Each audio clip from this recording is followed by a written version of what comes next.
Sweet surrender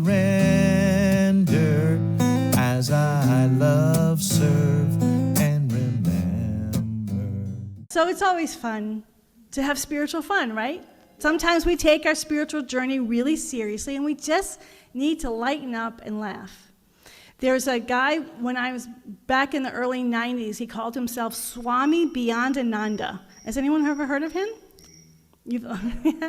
And he actually was doing spiritual teaching, but all through humor. And so he would do things like, it's so great to be with you here, because here is all we'll ever be. And he had a big, turban on his head, and he says, and I predict the future. And I predict being in the present is the wave of the future. And time itself is a thing of the past.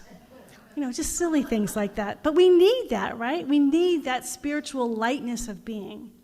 But as I was thinking about it, let's put this up. As I was thinking about our spiritual lives and joy, I started wondering and thinking about, and so I'm wondering with you, do you consider your spiritual journey a journey of joy? Has it been one where you feel a lightness of being on your spiritual journey? And I was thinking about books and spiritual books, because so many of us have a lot of spiritual books. And I was thinking about, when's the last spiritual book that I've read that made me laugh out loud? Like I'm reading it and I just start laughing. And I can think of one, and it wasn't even it was about a spiritual teacher who was quite funny. He was a Zen teacher, but had a good sense of humor. But his teaching itself wasn't humorous. There was a seriousness to it. And I thought, isn't that interesting? And so then, okay, maybe not laugh out loud, maybe just a little chuckle, or just brings a smile. You're reading and a smile comes to your face. So just think about the spiritual stuff that we imbibe and how it makes us feel. Does it make us more serious? Does it open our hearts? Sometimes things can really open our heart and we feel very loving, but we might not feel light and joyful. And I was thinking about this with the flow. The flow is where the flow, when you describe it, it's a thing that transcends religion or spirituality. It hits everybody. That it's a full immersion in something that matters to us.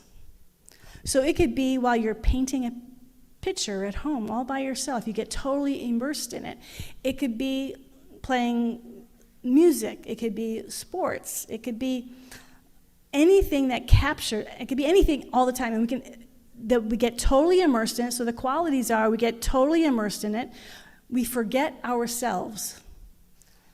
And it's funny because the one book where I really was laughing was a Zen book, because so much of what they teach is about letting go of yourself. You're not striving for anything, you're just enjoying everything just as it is. Everything is perfect right now, just as it is. And what would happen in our life if we just let everything go and just allowed everything in this moment to be just perfect as it is, no matter what you're feeling physically, emotionally, mentally, things that you want, things that you don't want, things you have to do. All of that is part of the always already perfection.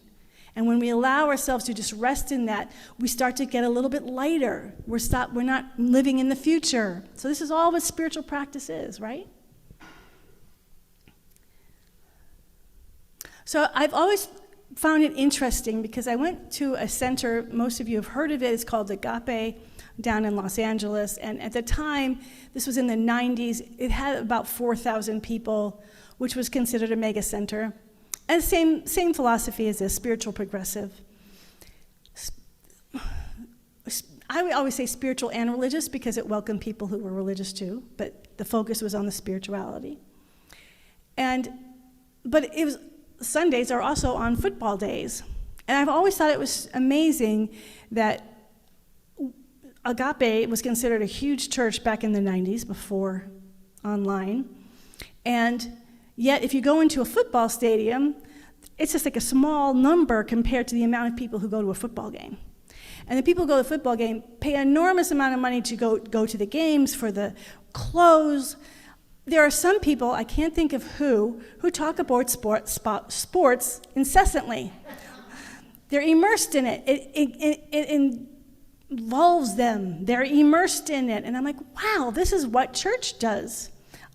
And actually, I wasn't the one who thought of it. I shouldn't take credit for it. It was a conversation in a book, in a magazine that no longer exists called What is Enlightenment? And they were looking at this collective consciousness, concerts, people who go to concerts, this feeling of when we're all together, we lose ourselves in the moment. That should be a song. We lose ourselves, sorry. We lose ourselves in the moment, and we are open to something bigger, and there's a vitality in everyone. The other key is it has to matter. Like, you're not going to lose yourself if you don't think it matters. So I've gone to sports, probably more than most. I go to sporting events, and I can be completely calm, talking with people. I'm not paying attention at all. But then there becomes that moment where everyone's paying attention because it matters to the game. Last year, Julian's University of Puget Sound homecoming game, it was the last 20 seconds of the game. They made this drive, they were behind, and they scored a goal, like literally with 1 second left. We went crazy. I mean, there was nobody who was having a side conversation. Nobody was checking their phone. We weren't doing anything but none of us knew each other, all these parents, but everyone was geared on this one thing that transcended all of us. And the joy, oh my gosh, we had someone, person turned to me, this is the most fun I've ever had. It was like we were all part of it. That's like being in the zone. The zone is a collective experience. So even if you've done something beautiful, like a painting, there's a joy in sharing it with somebody. Not someone who just goes, oh yeah, that's nice, but someone who resonates with it. Because the moment you've done something, even privately, and you share it with somebody who gets it, or a poem, or an Excel spreadsheet, someone who's of like mind who gets it, doesn't it go deeper? Doesn't that joy just get even like, it feels so good to share this creative expression? This is this extraordinary thing called the zone, this immersion. And it is what spiritual community is supposed to be about. But we're going to get to that. Because it's also about keeping it real. So this is what spiritual practice is about. Letting go of ourselves, letting go of our attachments, letting go of our resistances, being in the ever-present isness of all life. And then we have these beliefs that, well, we're whole, perfect, and complete. And so life is in the absolute whole, perfect, and complete, and we are made in the image and likeness of that wholeness and the completeness. So everything should be flowing in that wholeness and completeness, and our relationships, and our physical health, and our finances, and everything is flowing because it's all created from the wholeness. And I just need some water. I have some right there. I think it's the wood. So we have this wholeness, and we feel like everyone. See, this is imperfect. Did I take us out of the flow?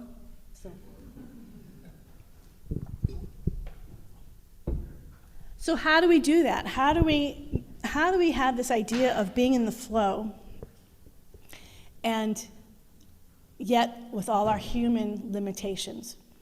They were saying that to be in the flow, for some people, it can be just a few minutes. You just, like, suddenly you're in it, and then you're out of it. I love the reading that you know when you don't know it till you're out of it. You can go, oh yeah, I was there. Or you have experiences at playing a game or doing an art project or doing something so it's longer, we can elongate it. And I think the idea of a spiritual master is someone who can sustain that flow for longer periods of time. And so there is an intention, I think, in the spiritual realm to learn how to move into the flow and sustain it for long periods of time. However, another aspect of being in the flow is not judging. You can't stay in the flow and be in a judgmental state. And we judge ourselves all the time. My finances aren't perfect. My relationships aren't perfect. I did this wrong. I said this wrong. And in fact, sometimes as we go on the spiritual path, I was having this conversation with somebody this past week, we can almost become more sensitive to all our limitations. Not less, but more. Like suddenly, because we've experienced how perfect the presence is and how far we are in our human incarnation from that perfection, that it's like the big stuff gets healed, but there's all these little nuances that say, oh, I did that, oh, I did that, oh. You just start to feel everything, and we become very sensitive. So how do we be in the flow when we're so conscious of how there is this divine perfection and we can feel it, but we have a hard time sustaining that energy? And I think in some way that's why sports is easier, or going to a concert. Sports to me is different because a concert can happen once, but a sporting event, those things are every week. These people are going, and season tickets, they're there because they're getting something. I never thought about this until Ken Wilber was saying it, because he's a big meditator, and he was realizing that he was getting into the same states in sort of athletic things that he did when he was sitting in meditation. This expanded state of consciousness, and they were saying this is what draws people, these huge numbers of people, to consistently participate. But it's also hard to get into that state. You have to care. And so spirituality is a little bit harder because it's invisible. A sport, you can see it. It's very tangible. A concert, you can hear. A painting, you can see. But God is invisible. So we're all opening to a state that you can't actually see. And even if I'm in a great spirit, can you see I'm in a great spiritual state? Like, it's an invisible thing. So I think it's harder, and that's why so many centers focus in on creating great music programs and creating places, the cathedrals, creating a place of great majestic art to get all the senses alive, because the thing that we are pointing to cannot be seen by the senses. It's beyond hearing, beyond human sight. But here's the interesting thing. I got this letter 30 years ago, and it came to me really strongly yesterday, and I still have it. So I searched through my old papers, and I found it because I remembered it at the time. It really struck me, and it struck me for today. It was a friend. I have no idea what we were talking about, and he wrote me a letter, and he was talking about, he had just had this insight about the flow and the ebb, like the tides. And he said there's always an ebb to the flow. You're flowing, and then you're ebbing. He said, when you're in the flow, your heart's open, you're in grace, everything is going, all green lights, life is good. When you're in the ebb, things aren't flowing at all. You're just like everywhere you go, you get a red light everywhere you go. Or even an orange light that just is teasing you. Sorry. Oh, is that just me who takes that personally? No, so we get into the ebb, and he said that's when we need faith. Love and faith, because we all live a lot of our time in the ebb. And in that ebb, we don't beat ourselves up for being part of the ebb. We go, oh, now I walk in faith. We had that great song, again, you might want to check out last week's service, when Reverend Melissa and Z did the song, Walk by Faith, Not by Sight. Great song. Walk by faith, by night. That's the ebb. When we're in the ebb, we can't see what we're doing. We don't know what's going on, but we walk in faith, and we develop our faith. So we have our spirit. So what that does is it takes us out of the duality. And this is why non-dual teachings are so good, because it says they're both so full and rich. So when I was doing Zen, I was practicing Zen meditation, and I was not, at first, I think anything when we first, that's why you have beginner's mind. When everything is great. I try this practice, it's awesome. I try this practice, it's awesome. But it's when you continue and you keep doing it, it starts to get routine, and then your mind starts going into your habit patterns. And so I got into that place in meditation, and my meditations were all over the place. They have these, what are the things when you put on your brain, EKGs or something, and they show meditative states of the brain. So you had like the Buddhist, mine was like, every day. It was like it was going, so I had a choice. I'm going to keep doing this, or I'm just like, this isn't working for me anymore, and I'm going to try something else. But it mattered to me. That's a key, is it mattered to me. And as I kept meditating, what I discovered was that my mind was still going crazy. I was not in any meditative state whatsoever. But one of the things he always said is you take the one seat. And the one seat is you're taking it even in the midst of when life doesn't look the way it should. So in this point, meditation is not looking the way it should. I'm meditating. And suddenly, over the days and the weeks, I became conscious of this thing that was greater. There was something that was even bigger than my brain waves. So my brain waves were not still. You would not see a meditative state in my brain. When people say it's only biology and it's all what your brain does, and we can do these different meditation and breathing techniques and it changes our brain waves, my brain waves were not calm. But there was something that was bigger than my brain waves.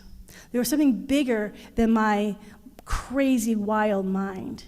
And that's when I realized, oh, even when I think I'm out of it, I'm in it.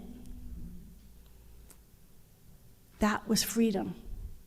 That was this freedom of knowing that even when I'm not doing what I think I should be doing, but I'm still committed, it's still present. And even when I'm not committed, it's always here. When we talk about there's one power and one presence and it's absolute love and joy and peace, and we say it's birthless and deathless and it never changes, it never changes. So it's here right now. Everything is perfect right now on the absolute plane. It's not because of anything we do ever. It's not because of what we're thinking. It's not because of what we're feeling. It's not because of what we're doing. It does not matter. It always exists. We're just becoming quieter and quieter to become conscious of it, even when we're doing everything wrong. Isn't that incredible freedom? That you can do everything wrong and still be in it. So then the question is, as you're looking, is does my spiritual life bring me joy and lightness of being? So just think about it coming up this week. If I were to say, this week I want you to commit to doing whatever your spiritual practices are, prayer, meditation, yoga, tai chi, whatever those journaling, whatever your practices are, do you feel joy about it? Do you go, oh, I want to do those? Do you look forward to it? Or do you feel like, it's not really bringing me joy anymore? It did for a while, but I can let it go. And there's nothing wrong with it. See, this is part of where the judgment comes in. The key to, I think, all of this, to all of being in the zone, out of the zone, is what matters. What matters to you? And so for me, the question with Zen was, does this matter to me? Even though I'm doing terrible, even though I'm not getting into, my mind's going crazy every day, week after week, does it matter to me enough to continue to take the one seat? And for me, the answer was yes. But there are other practices that I've done where I'm like, this practice isn't for me. And it didn't matter, it wasn't a connect, it wasn't a connection for me. So I stopped practicing it because I could keep doing it, but it just didn't grab me. Mattering, I guess is the wrong word. It resonate with who I am. And so on our spiritual journey and lightness of being, even if you've done something, well, I'm going to get to that one in a minute, but finding to only do the things that matter to you, that doesn't mean you're always going to be in the zone. In fact, you might be out of the zone a lot of the time. But the question you want to ask yourself is, does it matter to me? Because if it matters to me, it will end up bringing me joy.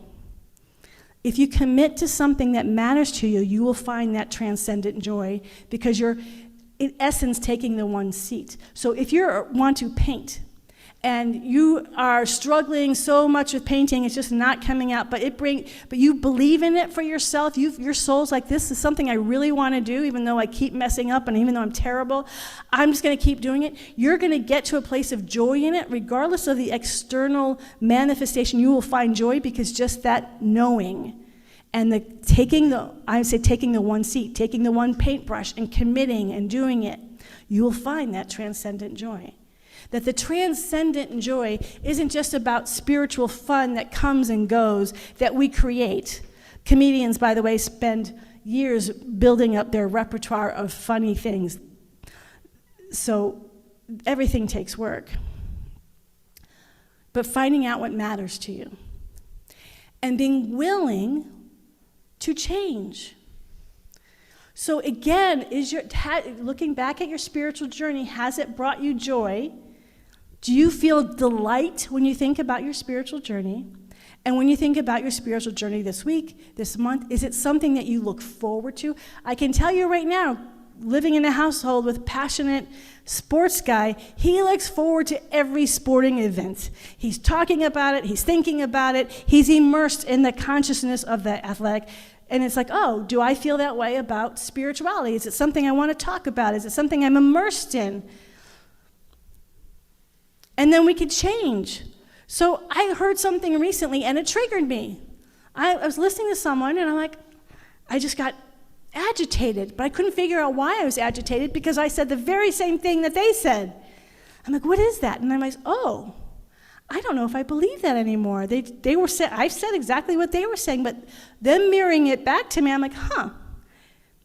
So the triggering to me was a great thing. I was telling Jack, this is so good because now I realize I don't totally believe this. I've been saying it, but I don't know if I totally believe it anymore. And I can't wait to find out what it is I really believe. It's fun because it's something about that matters. And so in our spiritual journey, just don't keep going on automatic pilot. For some of you, I'm looking around, have been on the spiritual journey for many years. Just because what worked a year ago, 5 years ago, 10 years ago, 20 years ago, if it's not bringing you alive anymore, if it's not bringing joy, if you're not wanting to go and do it this week, I've got to meditate again. That's not the energy. Dang it. Oh, man, another prayer request. Yeah, so that's not what we want, and it's not bad. So that's where the judgment comes in. If you keep doing it because you think you're supposed to, you're never going to get that connection because you're only doing it because you think you're supposed to. But if you're not doing it because you want to, because you're drawn to it, even if it's hard, then you'll never really then you're just going through the motions, and that's all the stuff. When people say they don't like religion, I think, my personal perspective, is because people are just going through the motions and it doesn't really matter to them. They're going through it because someone's told them this is important to do for God to like you, and if you don't do it, God won't like you. You'll get, shot by thunder or something. Lightning, I guess. Smitten. Smitten, yeah, so we're smote. I love you guys. So whatever you are, you're turned to ash if you don't do the right thing. I think, but that's sort of being on automatic pilot. And the idea is whatever you're doing, even if it's a spiritual progressive world where we don't consider ourselves religious, we're touching in with that spiritual realm. We're not doing it just because this is what you do, but because it brings joy. And if it matters to you, it brings joy. And it can be anything that brings you joy. So take time to reevaluate. If I'm talking about your spiritual life and you're not feeling a joy, if you're not feeling like I want to do this week, not because I have to, not because the teacher told me, or my practitioner told me, or some spiritual teacher online told me, but because I want to, if I don't want to do it, then don't do it. You're free. We're free because the divine presence doesn't care. It honestly doesn't care. What it wants is for you to become fully alive and who and what you are. One of the first sentences in that reading today was, you become your authentic self. And so we become more our authentic self when we say, I will only do what matters to my heart that brings me joy. And that's the beauty of spiritual fun. So that's all I have to say about that. Next week, we're talking about, because I was talking about just a few minutes ago about hearing something. I'm like, I don't know if I believe that anymore. So I'm going to talk. I really wanted to talk about it this weekend because it's really up. But we had to do spiritual. I had to have some fun first. So next week, we're going to be talking about the call, what the call means. I have a little bit of a shift. Maybe it might not be a shift for you, shift for me. So I like talking about new things. It's much more interesting. By the way, that was another part. Ooh, almost forgot. What it matters, and there's a little bit of tension. Meaning, if I paint a painting, and I just keep doing the same painting over and over, that's when we go into automatic pilot. I'm not getting anything from it. There's nothing there. So why artists change what they're painting, they change their vehicle, musicians change their songs, their set list, they write new songs. Taylor Swift goes back and writes a whole nother album to go on a whole nother. She doesn't do the same thing over and over. She'll touch in with those standards. When we go to different meditation practices, different thoughts, different books, different teachers, the purpose of that is to keep us on our toes. Repetition is also important, but only in those, you'll know when this is the teaching that I want to do, and I'm going to repeat it day in and day out, because then we get even deeper into that spiritual fun. We get into that deep joy. But there has to be some sense of, I'm pushing my limits.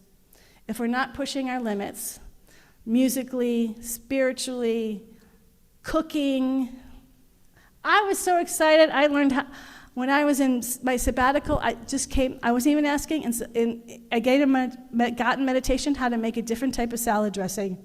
It was such an exciting moment. Always something new. Bring aliveness, newness, learn new things. If you keep doing the same thing of what you already know, that's going to put you on automatic pilot, and we don't want to be an automatic pilot. We want to be alive, awake, and aware. That's spiritual fun. Let's pray. Okay. Y'all ready? All right, so we're in this wonderful place of everything's perfect just as it is. Whether you're feeling in the flow or outside the flow, in the ebb, if you're walking in faith or you are just knowing that you know that you know, it doesn't matter. Because this divine, infinite love intelligence is always already alive and awake as all life. It never shifts or changes because of our own mindset. So we are going to anchor in that which transcends our minds and our thoughts. We are going to anchor ourselves in that which transcends our emotions and our feelings. We are going to anchor in that which transcends our physical health, our emotional health, and our mental health. And we're going to open up to this vast beingness, this isness of all life that is right here in this room. It is the entire cosmos, all the galaxies upon galaxies. It's every grain of sand, every drop of water, and it is right here now, and now again in this room, in our hearts, in our bodies, in our souls, behind our heart, behind our body, behind our mind, behind everything that we think that we are. It is right here, closer to us than our very breath. There is nothing we have to do to make it happen. There's nothing we need to fix or change. This divine presence of love, of joy, and of peace is right now fully realized. It does not need anything. There's nothing we can add on to it. There's nothing we can add on to it. There's nothing we can add on to it. It is impossible for us to ever take anything away from it. It is impossible for us ever to limit it, to lessen it. Right now, everything is perfect. This is who we are. All the time. All the time. In our past, in our present, and in our future. This one love, this one peace, this one presence, this one joy. And how grateful I am that this one joy, this one beautiful, blissful, conscious state is animating every atom and cell of our being. It animates our thoughts, it animates our heart and our emotions and our creative expressions. It animates us when we are in the flow, and it animates us when we are in the ebb. It animates us when we are alive and awake and aware in the flow, and when we are walking in faith and not by sight. It is always animating and living through it as us, surrounding us and unfolding us in every area of our life, in every area of our life, in every area of our life. There's no place in our life that is unbidden, that goes away from this one power and this one love, this one joy. Our relationships, our physical health, our financial health, our creative expression, our life from the past and our life in the future, all absolutely whole and healed in this one love. And it is from this place that we discover freedom beyond anything we could ever imagine. We no longer have to live in fear that we're doing anything wrong to take us away from this one power. It's impossible to do anything that will take us away from this one power and one presence. So we walk forth in confidence, in grace, in peace, and in utter joy. And we see it everywhere we go. We see it in one another. We see it as we go forth into the rest of our day. We see it in our projects and the things that we have to do, our to-do list. We see it in our Excel spreadsheet. We see it in our relationships. We see it in the choices that we have to make. And all of it is this always already fulfilled consciousness of love, joy, and peace. It's already fulfilled. It's all already done. And we are walking every day, in every moment, in every area, in the already done consciousness. What could be better? Thank you, thank you, thank you. In deep abiding joy and everlasting bliss, we let this be now, as we say together, and so it is. Amen and amen. I walk in God in all I do. I walk in God in all that I say.